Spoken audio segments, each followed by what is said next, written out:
Hey guys, welcome to Traditional Bow Hunting Wilderness Podcast. This is Jason Samkoviak. Today we're going to talk for a quick minute about cruiser bucks. The rut's right around the corner. These deer are starting to get on their feet, starting to move around, and a lot of you guys have questions on how to find those deer and how to ambush them.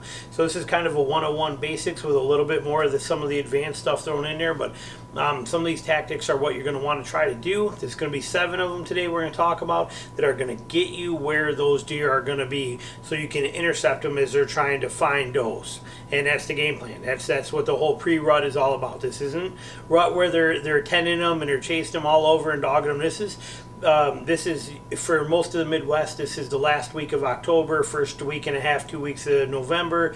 This is prime cruising kind of time is when this is here, it's got a lot of great success. Sometimes better than a rut because it is predictable. It's not like you have a buck that just he's got a hot doe and he's going to lock down with her and then he's going to get up, get back into this phase. At this stage, there's a lot of cruising activity going on with local deer and also with cruising transient deer that are searching different bedding areas out. So these are fantastic tactics, again, for last week of October, for about a 3-week, maybe even 4-week period from the late October through the middle of November. In most places, these are top-notch tactics to get you into some good bucks. Now, with these cruiser deer, seven places you're going to have good luck being able to lock them down at and try and find them. One of them, downwind of bedding areas. A whole purpose of this cruising stage is these bucks are looking for does and they want to try and find does that are coming into estrus. If you get on the downwind side of that bedding area, those deer are going to be looking, they're trying to do the same thing. They want to scent check the trails that are going in and out of there, but once they do that, they want to be as efficient as possible. So once they hit one of those trails, they want to be able to follow her in there. And they also want to scent check as they're going. Even if they don't hit a trail yet, they might pick up the scent of a doe that's in there that has estrus, that's coming into estrus. So downwind side of bedding areas, absolutely phenomenal. Bedding areas they vary tremendously. So with your area, it may be different. It might be cattail marshes, swamps. It might be on the hillsides. It might be anything that's thick. It might be open country with it backs up to a hard edge. It could be a lot of different things. Whatever those bedding areas are in your area, those are where you want to be on a downwind side. One of the best tactics there is. Travel corridors are another one. Travel corridors and funnels, they kind of go hand in hand, but basically anything that's going to allow this deer to stay in cover as he travels from one area to another. Now, the thing that people forget is deer don't know, if they've never been to this area before, they don't know where to go or what's there. They just like we follow a road map and we look at roads and we take different streets and things like that to take us in a direction we need to go. Bucks do the same thing. They're following the deer tracks. They're following the scent of deer on these deer trails to tell them where to go to. Find these travel corridors that are pinch points and funnels and classic places they got to go to. Fence rows, hedge rows, classic, as you see, it's iconic, thick woods here, funnel strip in between them. These kind of things. Anything that's going to give them cover and let them cover the ground they need to. Travel corridors this time of year are phenomenal and all day. This time of year, there is no bad time to be in the woods. Not that there really ever is, but this time especially, you'll see a lot of bucks cruising through there at 2 o'clock in the afternoon. So travel corridors are a good one. Also, pinches between beddings. Okay, this is also funnels, but if you have multiple bedding areas, you want to try to focus on the downwind side of that. If you don't want to be right on one bedding area, if you can get to a hub in there somewhere that's going to let you be where he's going to cross, if he wants to go from this bedding area to come over and scent check this bedding area, or vice versa, if you have a funnel that's going to connect those bedding areas, phenomenal. It's an incredible spot because now you're really maximizing your odds and it works really good. So anything that you can kind of have that puts that together for you, some kind of thing, whether it be a transition line along the swamp that's going to be where they're bedding out here on these group of islands, and then over here there's a bunch of points they might bed on. That transition line right along there where it's thick, right on that edge of that break in terrain, that's a fantastic pinch between bedding areas, especially if you have like an open area in there or a field or something that's going to force them to follow that transition line tight. Look for those kind of things. And then thick parts of funnels. These are key. I think a lot of people overlook these, and this is a crucial one. Doesn't matter where a buck has to go. He's going to find a way to try and stay in cover to do it. This is a great time to start looking at thick parts of funnels. If you have a section, it's a funnel that may be, let's say it's a we see here, for example, let's say it's a marsh, a cattail marsh, or a high grass kind of marshy area that's going to go through there, where normally you would think of it as a no-go or a bedding area. You would think these deer are going to skirt around there. This time of year with the foliage down, everything opened up like it is, it's time to start thinking of some of those places as more of the actual travel corridor. You start getting into 3.5, 4.5, 5.5-year-old deer.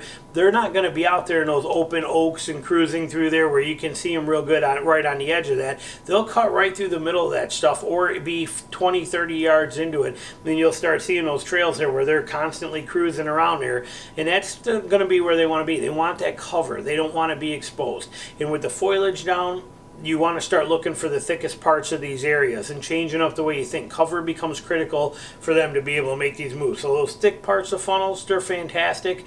Find them, look at them, analyze them, but don't be afraid to get into them. Don't think because it's too thick and nasty that deer will work around it. This time of year, they very well might be going right through it. So look for the sign, look for the big tracks, look for the trails that are coming through there. A lot of those places are going to be wet bottom, marshy, things like that, and you're going to be able to see the sign in there real good. So definitely take advantage of it. Transition lines, while we're at it, they're another one. Transition lines being item number 5 on that list. Transition lines are kind of like our roadmap. They're not our side streets, but they're our freeways and our expressways, our I-75s, I-80s, I-90s. That's what a transition line is to a deer, especially this time of year, because most deer bed somewhere in relationship to a transition line. Does, bucks, everybody. You have islands out there. You have thick swamp. You have marshes. You have thick areas. You have choked up areas with with a lot of brush, things like that. And then you have woods that meets up to that. Well, it's that thicker transition stuff in there that they want to bed in. And then also you have the points that come out of there, and you have the bowls that are on there. You have all these features, these terrain features that deer want to use to bed. And a transition line is key for bucks. They want to move on a transition line all the time. I mean, they try to as much as possible. It's like a highway. But during this time when they're cruising, it's a safe bet with good cover that is going to let them travel. And they know they're focusing real heavy on bedding areas, which is where deer are going to be during daylight hours when these bucks are on their feet, moving and trying to find estrus does. They're going to be moving all hours of the day, nonstop. So when they're doing that, during daylight when you can hunt them, they're most likely, these does are going to be in those bedding areas. So these bucks know that. They are going to cruise these transition lines along those bedding areas looking for a way to find one of those does. So it's a fantastic way to get them. Creek crossings are another one as well too. These bucks they're covering a lot of ground. When they're doing that, they have to find places that they can cross creeks, cross rivers, cross things like that. Again, they don't know these areas. It's not like they're going to hit one and wander forever and try and figure it out. They're going to let the deer tell them where to do it. So you'll have that intersection of that transition line along the creek, which is always good for those deer that do just like we said, where they're running it if they have to. But those deer will also, they're going to cross where other deer are crossing, because those deer will tell them where to do that at. So you start finding creek crossings and river crossings that are tore up and really good. Those are great places this time of year, because deer are trying to cover ground. These bucks are covering big ground. And if you have bedding areas on both sides of that, transition lines, any of these other things that we put into there, and we've talked about, between bedding and travel corridors and pinch points and thickets and all this transition lines, if you find all that kind of stuff in relationship to creek crossings, every one of these things you add in, you're just adding in more and more benefits and more options into that one area. So it's a win-win all the way around. Creek crossings also offer water.